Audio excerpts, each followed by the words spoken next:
Dude, that's like the hand. You should sneak it into... It's like the hand. Where did you guys come up with the concept for the hand? So my big inspiration point was this car accident that I was in when I was 16, and I sort of split my eye open here, and it was like a really... I remember I went to sleep in the back of my friend's car. Everyone had just got their P plates, and then he crashed it. And then I went to hospital afterwards with this busted open face, and I just couldn't stop shaking in hospital. So I was like trembling. They were turning on all the heaters, giving me extra blankets, doing anything they could to get me warm. And I just would not stop shaking. And then my sister came in to visit me. She sat next to me and she held my hand, and then the shaking just stopped. And it was just that moment, like the power of her touch pulled me out of this state of shock that I was in. And it just, hands and connection and all that was in the first draft of the script. It was so prevalent. It was the main theme of the film, so it just felt right to be our object of horror. And did you have different ideas about where the hand came from? Oh, dude, we've got an entire mythology Bible that breaks down everything. Where it came from, who it went to, everyone that's ever had it.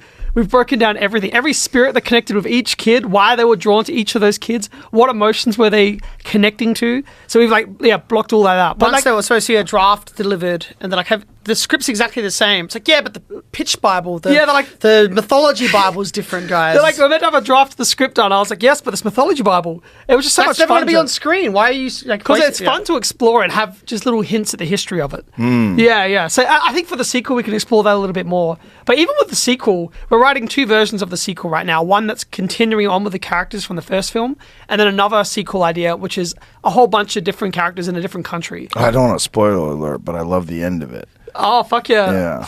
Yeah. Full circle. It's that thing that when you're like drafting and redrafting and you're always figuring things out and you can strengthen things and you really follow an idea or a theme and you just find things like that ending. Yeah, and you punch them all through the script. That's a cool thing, like movies that are layered like that and like work on different levels. That's the stuff that we liked watching. So when you get to that point in a script where you can really thread theme and stuff and subtext throughout the script, it just makes it feel so much more complete.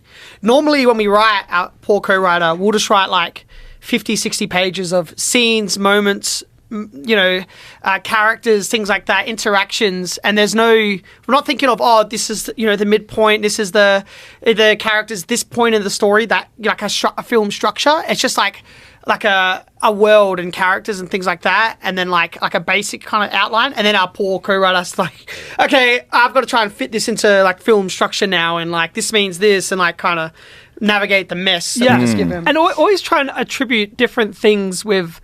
So exploring things that really bother you, or like I remember when our grandfather passed away, it was Christmas Day, and our dad was trying to give him CPR, and his vomit was stuck in his beard. Like my dad was giving my grandfather CPR, and my grandfather's vomit was stuck in his beard. And I remember that always sticking in my mind, the vomit in his beard. So even that's in the scene where the dad pulls out the mum who's overdosed and is trying to give her CPR. So it's just like tapping into small things like that. Anything that bothers you, just try and express it in a way or put it in there. So yeah. That's part of the writing process. The whole process of filming it and then editing it and then seeing a final draft, like what was that like when you watched the thing for the first time, all the way through? I remember, because we were editing while we were on set, we have to bump out of a location in 3 days. So we'd shoot all day, we'd go home and edit all night. We'd go back to set, shoot all day, then we'd go home and edit all night. No sleep. No sleep. A couple of 3 days in there. Yeah. 3 days. You should have had the fucking smelling salts for that. Yeah. Because it's sort of like, it's so engaging and stimulating, and you have to make sure that you've got every single shot that you could possibly want, because we know we don't have the budget to come back here. As soon as we wrap this location, we're done. That's the only shots we're ever going to get for this film forever.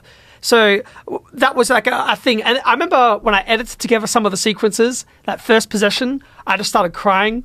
Because I was like, fuck. So shit. I started crying because I was like, I can't believe what came out of this. And it's everyone, our cinematographer, Aaron McCliskey, our production designer, Bethany Ryan, our producer, Samantha Jennings, the performances of everyone. It's all those crafts and all those masters putting all their energies into this one thing that makes it more heightened or more incredible than you could have imagined. Even like our sound designer, Emma Boarding-Young, as soon as she started doing passes and you see things getting stronger with every single part. I don't know, man. It's the most you're like molding thing each time. The first time, though, I feel bad for our editor. When it came time to edit the movie, I had an edit of the whole movie. Danny had an edit, and the editor had an edit. And then he's like, let's just watch mine and give me broad strokes. And then we started watching, and like, 2 minutes. We're like, oh, stop. We got to do A scene at a time. We got to do it scene by scene, and then like kind of look at all 3 cuts and kind of do it like that. So Yeah. it was like a big process of like looking at what works best for the overall. I think it's an annoying process because people don't usually work like that. It's a unique way to work, but because we've been doing so hands-on with the YouTube stuff, well, luckily they were accommodating. All those heads of departments were down. Yeah, like to do that, but Yeah. we were really involved in that. Is it difficult when you're so close to something and then you watch it to see it the way an outside person would see it? Because you're aware of every detail and how it was made. And is it difficult to like have an objective perception of what the film was like? I just know that when we finished it, and I was like, this is really good, we'd bring in someone to watch it. So when we were at the editor, Jeff Lamb's house, his studio is underneath his house. So he brought his son in to just watch it with us. And you could feel when things are sagging and not working.